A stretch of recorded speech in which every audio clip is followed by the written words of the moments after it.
Have you ever wondered how a country manages the money for its army, navy, and air force? It is a very big and important job. The money spent on defense protects the nation, but it must be managed carefully. This is where defense accounting comes in. It is the special system used to track every single rupee spent on soldiers, ships, aircraft, and all the equipment needed to keep a country safe.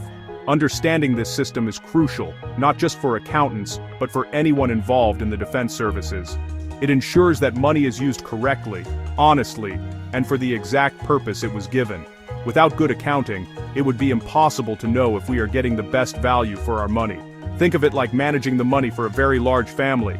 You need to know how much money is coming in and where it is all going. Are you spending too much on food? Are you saving enough for a new car? Defense accounting answers similar questions, but on a much larger scale. It helps leaders make smart decisions about what to buy and where to spend. For example, it can show if more funds are needed for training soldiers or for buying new technology. This careful tracking ensures that the armed forces are always ready to do their job, and it helps build trust with the public, who provide the money through taxes. This guide is designed to make the world of defense accounting easy to understand. We will break down the complex rules into simple ideas.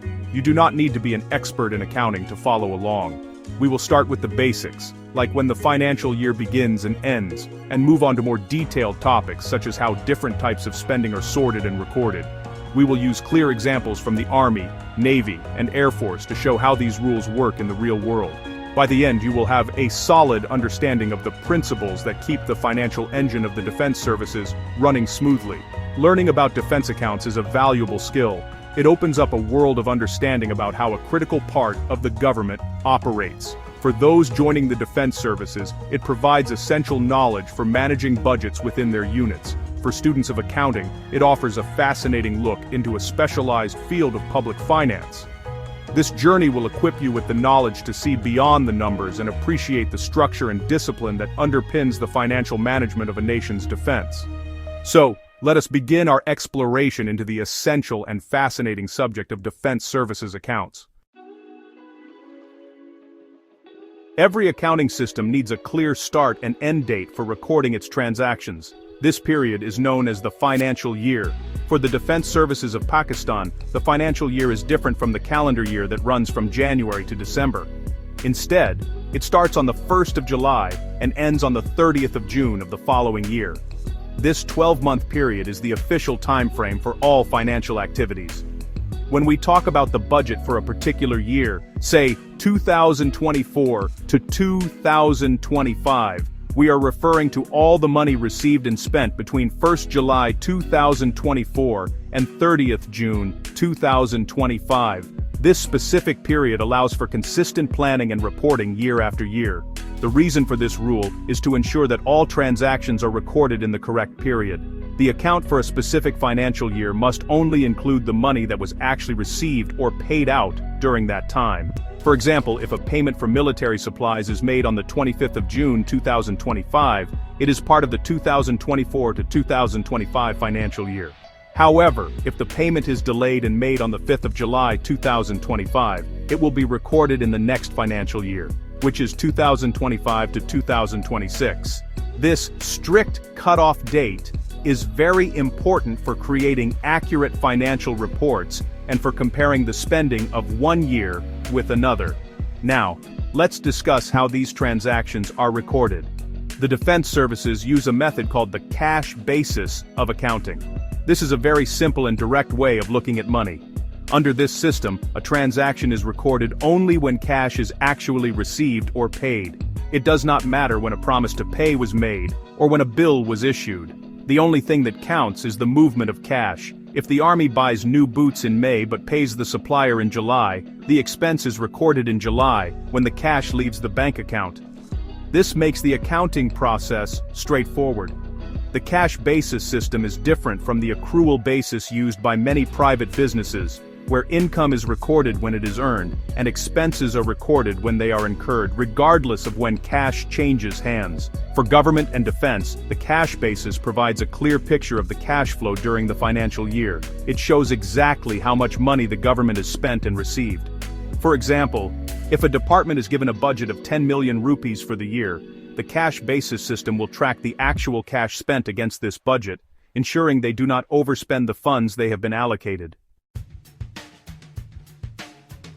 The main currency for all government and defense accounting in Pakistan is the Pakistani rupee, or PKR. All budgets, expenses, and revenues are recorded in rupees. This is the standard unit of account, which means that every financial transaction, whether big or small, is converted into and documented in this currency. This ensures uniformity and makes it easy to add up all the numbers to get a complete picture of the country's finances. When the army buys fuel from a local company for 1 million rupees, the transaction is simply recorded as a 1 million rupee expense. This keeps the accounting record simple, consistent, and easy to understand for everyone involved.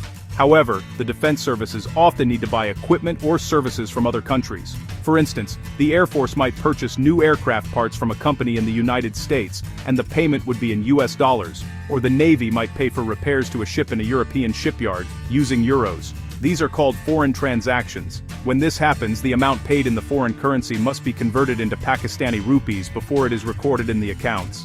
This is a very important step to ensure that all spending is tracked in the standard national currency.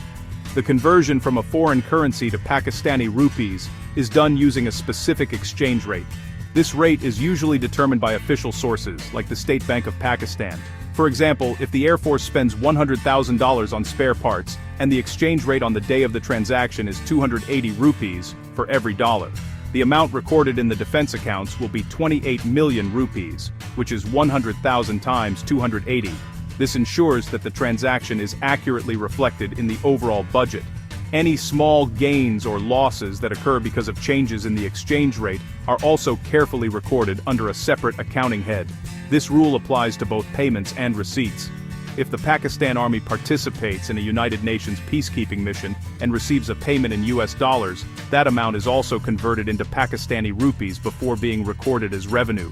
This consistent approach of using a single currency for all accounting records is fundamental. It prevents confusion and allows for the accurate consolidation of all national accounts. It provides a true and fair view of the total financial resources used by the defense services, regardless of where in the world the money was spent or received.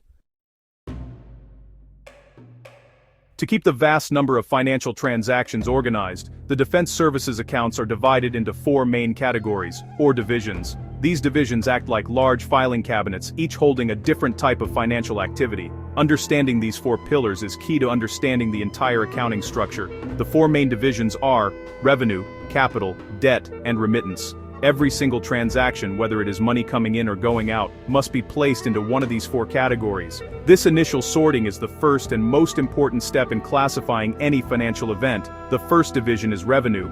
This division is concerned with the day-to-day running costs of the defense services. It includes all the regular income and expenses. On the income or receipt side, it records money earned from services, like payments received for sending troops on United Nations missions. On the expense or expenditure side, it includes all the costs needed to keep the forces operational. This means salaries for soldiers, sailors, and airmen, money for food and uniforms, costs for training exercises, and the purchase of fuel and small spare parts. Think of the revenue division as the account for daily living expenses. The second division is capital. This category is for major, long-term investments. Unlike the daily costs in the revenue division, capital expenditure involves buying big-ticket items that will be used for many years. For example, when the Navy buys a new submarine, the Army builds a new barracks, or the Air Force purchases a fleet of new fighter jets, the cost is recorded under the capital division. These are significant investments in the country's defense capability. This division also includes any money received from selling off large, long-term assets, although this is less common. Capital accounts help track spending on assets that strengthen the nation's defense for the future. The third and fourth divisions, debt and remittance, handle transactions that are not simple income or expenses. The debt division is used to track money that is borrowed or loaned. For instance, if the government takes a loan from another country specifically to buy defense equipment, it would be recorded here. This division also includes transactions related to government savings schemes or provident funds for employees. The remittance division is like a temporary holding area for money in transit. It is used for transactions between different accounting offices or departments. For example, when one office sends cash to another, it is recorded under remittance until the receiving office confirms it has arrived. Once a transaction is placed into one of the four main divisions, revenue, capital, debt, or remittance, it needs to be sorted further. This is done using a detailed classification system, which is kind of like giving each transaction a unique address. This system helps the government know exactly what the money was spent on. The classification is broken down into several levels: major head, minor head, subhead, and detailed head. Each level provides more specific information about the transaction. This structure is really essential for proper budgeting, control, and analysis of defense spending. The first level of classification is the major head. This is a broad category that usually represents a major function or service of the government, like defense services. The major head is given a unique number. For example, all spending related to the defense services is grouped under one specific major head. This allows the government to see at a glance the total amount of money allocated to and spent on national defense. It separates defense spending from other areas like health, education, or infrastructure, providing a clear top-level view of the national budget. Below the major head is the minor head. This level breaks down the spending within the major function into more specific programs or organizations. For example, under the major head for defense services, there will be separate minor heads for the Army, the Navy, and the Air Force. This allows planners to see how the total defense budget is distributed among the different branches of the armed forces. Other minor heads might exist for inter-service organizations or defense production establishments. This level of detail is really crucial for managing the resources of each individual service effectively. Going even deeper, we have the subhead and the detailed head. The subhead breaks down the minor head into specific types of expenditure. For instance, under the minor head for the Army, you might find subheads for pay and allowances, transportation, stores, or works. Finally, the detailed head provides the most specific information. Under the subhead pay and allowances, you could have detailed heads for salary of officers, salary of soldiers, and medical allowance. This detailed breakdown, right down to the specific item of expenditure, is what makes the accounting system so powerful for control and decision-making. Section 6. Keeping it consistent. Rules for classification. Having a clear and detailed classification system is only useful if everyone uses it in the same way. For this reason, there are strict rules about how transactions are classified and when those classifications can be changed. The most important rule is that the classification of a transaction is decided by the government, and it cannot be changed by the accounting officer who is recording it. The classifications, major, minor, and subheads, are prescribed by the highest financial authorities and must be followed uniformly across all departments. This ensures consistency and prevents confusion. If a new type of expense arises that does not fit into any existing category, a new classification head cannot be created by a local office. Instead, the matter must be referred to the government through the proper channels. The government, in consultation with the top accounting authorities like the Auditor General, will then decide if a new head is needed. For example, if the military starts a new cyber warfare unit and its expenses do not fit existing categories, a proposal would be sent to create a new subhead for cybersecurity operations. This centralized control over classification maintains the integrity of the entire accounting system. Sometimes a transaction might seem to fit under more than one category. In such cases, there are specific rules to guide the decision. The classification should be based on the primary reason for the expense, not on a secondary or minor purpose. The goal is to ensure that the accounts accurately reflect the main activity being funded. For example, if a soldier travels to another city to attend a training course, the travel expense is not booked under transportation. Instead, it is booked under training, because the training is the main purpose of the journey. This principle helps in correctly allocating costs to the right programs. The Controller General of Accounts is responsible for ensuring that all these rules of classification are followed correctly and consistently throughout the government, including the defense services. This office issues guidelines and instructions to make sure that every accounting officer, no matter where they are located, classifies the same type of transaction in exactly the same way.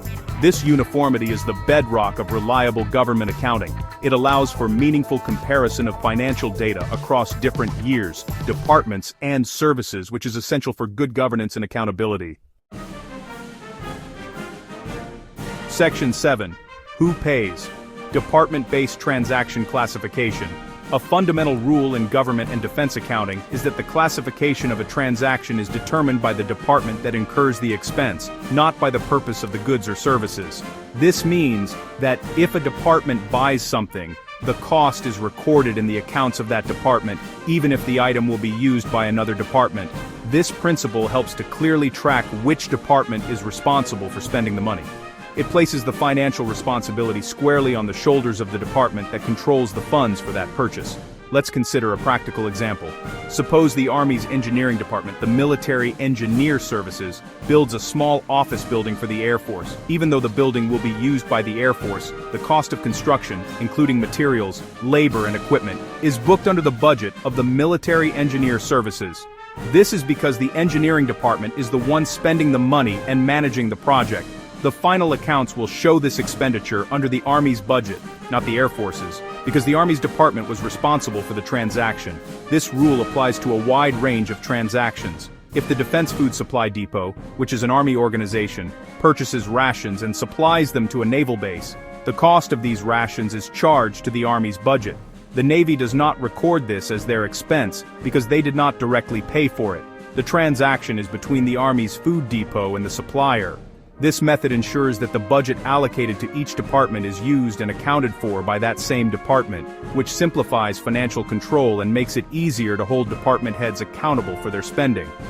There are, of course, some exceptions to this general rule, which are covered by specific government orders. For instance, sometimes there are arrangements where one department makes a purchase on behalf of another, and the cost is later transferred.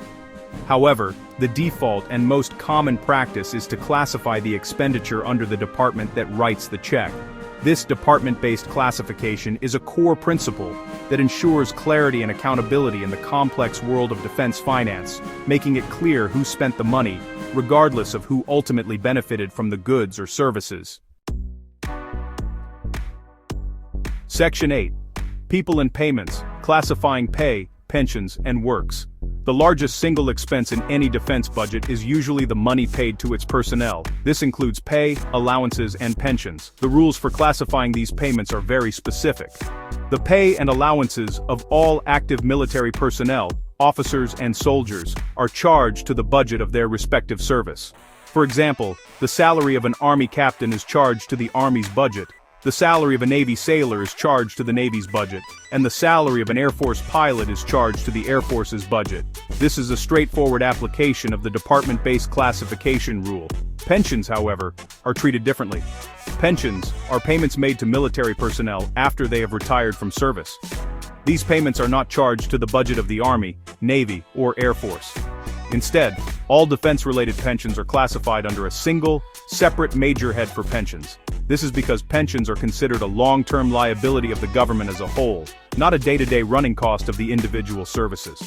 Grouping all pensions together gives a clear picture of the total cost of retirement benefits for defense personnel, which is important for long-term financial planning. Expenditure on works refers to the cost of building, repairing, and maintaining military infrastructure like buildings, roads, and airfields. The classification of these costs depends on their nature. Minor repairs and routine maintenance are considered day-to-day running costs and are classified under the Revenue Division. For example, fixing a leaky roof in a barracks or repainting an office would be a revenue expense. However, constructing a completely new building, like a new hospital or a large workshop, is a major investment. Such large projects are classified under the Capital Division, as they create a long-term asset. Other payments related to personnel, like traveling allowances, also have specific rules. When a soldier travels as part of a unit move, the cost is charged to transportation. But if a soldier travels alone on a temporary duty assignment, the cost is charged to the same head as their pay and allowances. Contributions made to and from the government are also carefully classified. For instance, if a local government body contributes money to help build a military road that will also benefit the public, that contribution is recorded as a receipt under a specific head for contributions, which reduces the net cost of the project for the defense services. Section 9. The final tally, a summary of key principles. As we have seen, the world of defense services accounts is built on a foundation of clear, logical, and consistent rules. Mastering these principles is the first step towards understanding how the financial resources of a nation's military are managed. Let us recap the most important points. First, all accounting is done within a specific financial year, running from the 1st of July to the 30th of June. This ensures that financial reports are consistent and comparable from one year to the next. Everything is recorded on a cash basis, meaning transactions are only accounted for when money actually changes hands. Second, the system is highly organized. All transactions are recorded in Pakistani rupees, with foreign currency transactions converted at an official rate. They are then sorted into one of four main divisions: revenue for daily costs, capital for major investments, debt for loans, and remittance for money in transit. This initial sorting is crucial. From there, each transaction is given a detailed address using a classification system of major, minor, sub, and detailed heads. This allows for precise tracking of every rupee spent, whether on army salaries, naval ships, or Air Force fuel. Third, two fundamental rules govern how transactions are classified. The first is consistency. The classification for any type of expense is prescribed by the government and cannot be changed by local offices. This ensures uniformity across the entire system. The second is responsibility. Expenditure is charged to the department that pays for it, not necessarily the one that uses the goods or services. This principle firmly links spending to the department that controls the budget, ensuring clear accountability. These rules bring order and clarity to millions of financial transactions. Finally, we explored how these principles apply to specific types of expenditure. The pay for active soldiers is charged to their respective service, but all pensions for retired personnel are grouped under a separate head. The cost of building new infrastructure is a capital expense, while routine maintenance is a revenue expense. By applying these rules diligently, defense accountants ensure that public funds are used appropriately and transparently. This structured system is the backbone of financial discipline, enabling the defense services to operate effectively while remaining accountable to the government and the people.